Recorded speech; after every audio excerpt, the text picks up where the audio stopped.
आज राज्य में चुनाव का शंखनाद हो चुका है। जल्द ही राजस्थान में उपचुनाव की घोषणा भी हो जाएगी। राजनीति में उलटबाजियां जग प्रसिद्ध है। खासकर चुनाव जीतने के लिए नेताजी कुछ भी करने को तत्पर रहते हैं।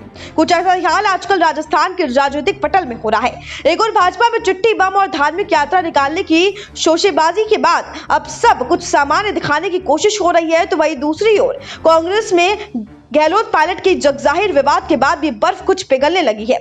और ऐसा ही क्यों ना हो, अगले महीने पर 4 विधानसभा क्षेत्रों में उपचुनाव की तारीख जो आने वाली है।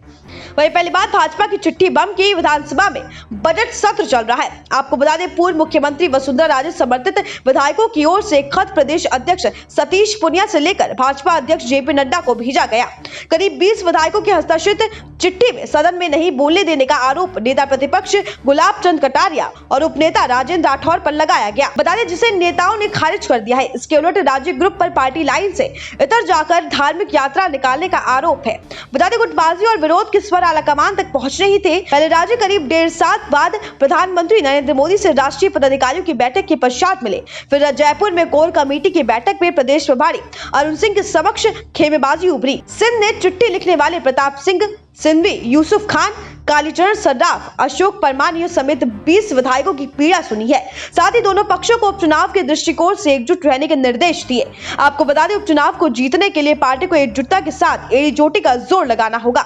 अब बात सत्तारूढ़ कांग्रेस की कर लेते हैं। पिछले साल कोरोना काल में तत्कालीन उप मुख्यमंत्री सचिन पायलट की बगावत और सुलह के बावजूद भी सब कुछ सामान्य नहीं है। उपचुनाव के दस्तक और राहुल गांधी की सीमा होने वाले 2 दिवसीय दौरे के बाद दोनों खेमों के बीच तनावपूर्ण रिश्तों पर जमी बर्फ पिघलने लगी है। आपको बता दें, प्रदेश में सियासी संकट के बाद 12 फरवरी को गंगानगर के किसान सम्मेलन में पहली बार गहलोत और पायलट साथ नजर आए। किसान आंदोलन के समर्थन में पायलट की सभाओं में गहलोत के भी पोस्टर नजर आए। वहीं प्रदेश प्रभारी अजय माकन के 24 फरवरी से 4 दिवसीय दौरे के बीच उन्होंने दोनों ग्रुपों को साथ चलने के निर्देश दिए हैं। बता दें, मेवाड़ के 2 सीट सहाड़ा और राजसमंद के जातिगत समीकरण ऐसे है कि पायलट की उपस्थिति उपचुनाव में कांग्रेस को लाभ दे सकती है। बता दें, सहाड़ा कांग्रेस के पास थी, जो राजबंद भाजपा के खाते में आती है। दोनों सीटें कांग्रेस के लिए चुनौतीपूर्ण मानी जाती है। चूरू और मेवाड़ की किसान महापंचायत में पायलट और गहलोत एक बार फिर से साथ नजर आ सकते हैं।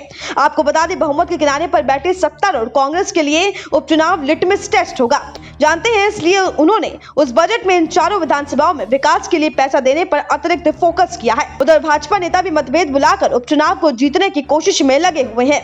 आपको बता दें, उपचुनाव ने दोनों पार्टियों में गुटबाजी अपने चरम पर है। Bureau report, SPN9 news.